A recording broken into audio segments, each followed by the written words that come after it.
স্ত্রীকে ভালো না লাগার হাজারটা কারণ থাকতে পারে, কারণ সে মানবীয় ত্রুটির ঊর্ধ্বে না। তবে তাকে ভালোবাসার জন্য একটি কারণই যথেষ্ট, সে আপনার সন্তানের মা। পুরুষ জাতি কৃষকের মতো বীজ বপনের মৌসুমে বীজ ছড়িয়ে অপেক্ষা করি সুন্দর একটি অঙ্কুরোদ্গমের। ভালো ফলনের আশায় হয়তো জমির একটু যত্নও নেই, কিন্তু নরম মাটির বুক আঁকড়ে ধরে তার প্রাণরস চুষে কিভাবে একটি বীজ গাছে রূপান্তরিত হয় তা আমাদের নিকট অজানা।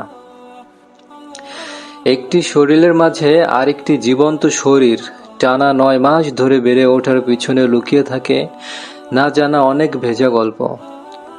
অশ্রু সজল নির্ঘুম রাত, তীব্র ক্ষুধা থাকা সত্ত্বেও খেতে না পারার নির্মম কষ্ট, হাজারো শারীরিক জটিলতা, এমনকি মৃত্যু ভয়কে উপেক্ষা করে সে অপেক্ষার প্রহর গুনে পিতৃত্ব উপহার দিয়ে ভালোবাসার মানুষটির মুখের হাসি দেখতে। সন্তান জন্মদানের স্বাভাবিক প্রক্রিয়ার প্রতিটি মুহূর্তে অসহ্য সীমাহীন যন্ত্রণায় বুক বিদীর্ণ করা এক একটি মর্মান্তিক চিৎকারের গভীরে কয় সাগর ব্যথার অশ্রু ঝরে পড়ে তা কেবল আসমান জমিনের মালিকই বোঝেন। তাই তো আসমান থেকেই তিনি এই কষ্টের স্বীকৃতি দিয়ে বলেন, ووصينا الإنسان بوالديه إحسانا حملته أمه كرها ووضعته كرها وحمله وفصاله 30 شهرا।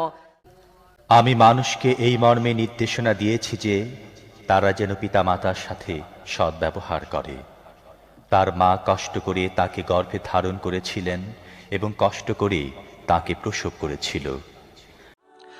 নাক কান ফোড়ানোর সামান্য সূচ দেখে চিৎকার করা মেয়েটি আপনার প্রথিত বীজের ফলটিকে আরও নিরাপদে আপনাকে হস্তান্তর করতে অস্ত্রোপচারের কক্ষে বীরাঙ্গনার মতো হেঁটে যায়, স্বেচ্ছায় নিজেকে ডাক্তারের ধারালো অস্ত্রের নিচে বলি দেয়, আর ফিরে আসে স্ট্রেচারে পড়ে থাকা আহত ও রক্তাক্ত অবশ দেহটি নিয়ে।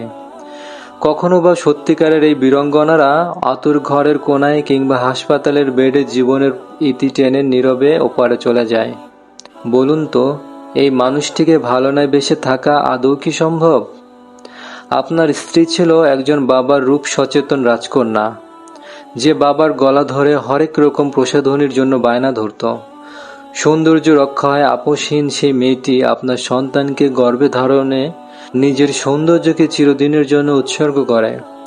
একজন মা কখনোই তার পূর্বের শারীরিক গঠন ও সৌন্দর্য ফিরে পায় না, জেনেও আপনার সেই বীরাঙ্গনা একটুও পিছপা হয় না।